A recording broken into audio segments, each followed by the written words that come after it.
মূলত যেটা ঘটনা ঘটেছিল সোহরাওয়ার্দী উদ্যান, যে আসলে এখানে মাদক সিন্ডিকেট চলে এবং এখানে যে শাহবাগ থানা থাকা অবস্থায় এই দিনকে দিন যে এই সিন্ডিকেট চলমান সেটা কিভাবে থাকে সেটা প্রশ্ন আমরা শাহবাগ থানার কাছে রাখতে চাই।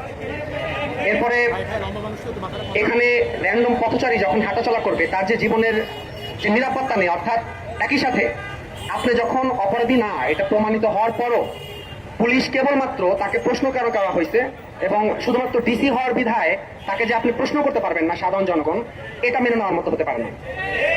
আজকে ঢাকা বিশ্ববিদ্যালয়ে পড়ার কারণে কিংবা ঢাকা বিশ্ববিদ্যালয়ের মতো প্রতিষ্ঠানে পড়ার পর আমি যদি আক্রমণের শিকার হই, হয়তো এই কারণে আমি মোটামুটি আপনারা এখানে এসেছেন বা অনেকে আসছে, কিন্তু এখানে আমি বাদে যে কোনো একজন র্যান্ডম সাধারণ নাগরিক হতে পারতো, তখন কিন্তু হয়তো এই মিডিয়া কাভারেজ থেকে শুরু করে এত বড় কিছু হতো না, সবার সামনে আসতো না।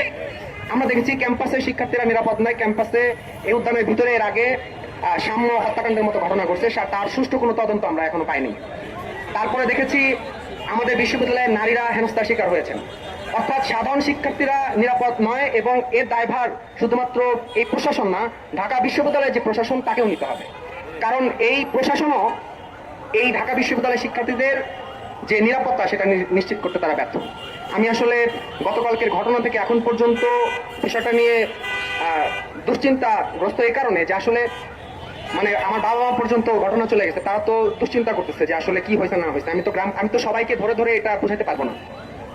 আপনাদের ধন্যবাদ এখানে আসছেন, এবং আমি বলবো যে শুধুমাত্র আজকে আমি হওয়ার কারণে না, এখানে যে কেউ হতে পারতো, ঢাকা বিশ্ববিদ্যালয়ের শিক্ষার্থী হতে পারতো কিংবা ঢাকা বিশ্ববিদ্যালয়ের বাইরে যে কোনো সাধারণ নাগরিক হতে পারতো।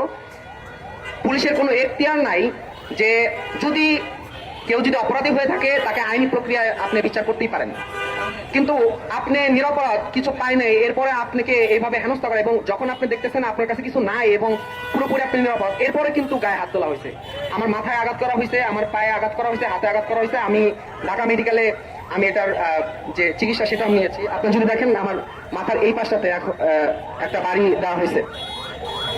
তো এই হলো পরিস্থিতি, বলার মতো আসলে কিছু ভাষা নেই।